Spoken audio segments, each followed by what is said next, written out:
ಯೆಶಾಯನು ಬರೆದ ಪ್ರವಾದನೆ ಪುಸ್ತಕ 12ನೇ ಅಧ್ಯಾಯ 5ನೇ ವಚನ. ಯೆಹೋವನನ್ನು ಗಾನದಿಂದ ಸ್ತುತಿಸಿರಿ, ಆತನು ಮಹಿಮೆಯ ಕಾರ್ಯಗಳನ್ನು ಮಾಡಿದ್ದಾನೆ. ಇದು ಭೂಮಂಡದಲ್ಲೆಲ್ಲ ತಿಳಿದಿರಲಿ. ಕರ್ತನಲ್ಲಿರುವ ಪ್ರೀತಿ ದೇವಜನರೇ, ದೇವರಾಗಿರುವಂಥ ಯೇಸು ಕರ್ತನ ನಾಮದಲ್ಲಿ ಮುಂಜಾನೆ ವೇಳೆ ನಿಮ್ಮನ್ನು ವಂದಿಸುತ್ತೇನೆ. ಅನುದಿನವೂ ದೇವರಾಗಿರುವಂಥ ಕರ್ತನು ನಿಮ್ಮನ್ನು ಆದೇಶದ ನಡೆಸ್ತಾ ಇದ್ದಾರೆ. ಕೆಲವೊಂದು ಕಾರ್ಯಗಳ ನಿಮಿತ್ತವಾಗಿ ನೀವು ಎದುರು ನೋಡುತ್ತಾ ಇದ್ದೀರಿ.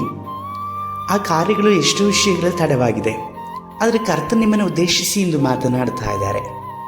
ಈ ಮುಂಜಾನೆ ವೇಳೆಯಲ್ಲಿ ನೀವು ಕರ್ತನಿಗೆ ನಿಜವಾಗಿ ಸಮರ್ಪಿಸಿಕೊಡುವುದಾದರೆ ನಿಮ್ಮ ಜೀವಿತದಲ್ಲಿ ನೀವು ಎದುರು ನೋಡುವಂಥ ಕಾರ್ಯಗಳೆಲ್ಲವೂ ಸಹ ನಡೆಯುವಂಥದ್ದನ್ನು ಅದನ್ನು ನೀವು ಅನುಭವಿಸುವವರಾಗಿಯೂ ಸಹ ಇದ್ದೀರಿ.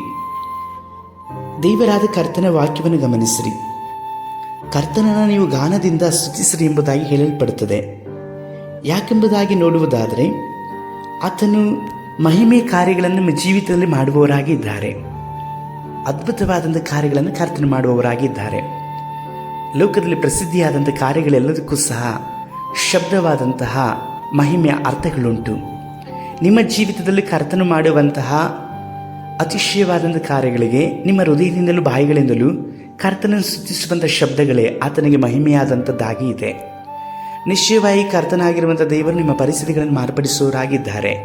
ನೀವು ಎದುರು ನೋಡುತ್ತಿರುವಂಥ ಕಾರ್ಯಗಳು ಈ ದಿನದಲ್ಲಿ ಕರ್ತನಾದಂಥ ದೇವರು ನಡೆಸುವವರಾಗಿ ಇದ್ದಾರೆ. ನಿಮ್ಮ ಬಾಯಿಗಳು ಕರ್ತನನ್ನು ಯಾವಾಗಲೂ ಸ್ತುತಿಸಲಿ. ಸಂಶಯದ ಮಾತ್ರವಲ್ಲದೆ ನಿರೀಕ್ಷೆಯಿಲ್ಲದಂಥ ಮಾತುಗಳನ್ನು ಬಿಟ್ಟು ಕರ್ತನು ನಿರೀಕ್ಷೆಗೆ ಆಧಾರವಾಗಿರುವಂಥ ಈ ವಚನಗಳನ್ನು ನೀವು ಧ್ಯಾನಿಸಿರಿ.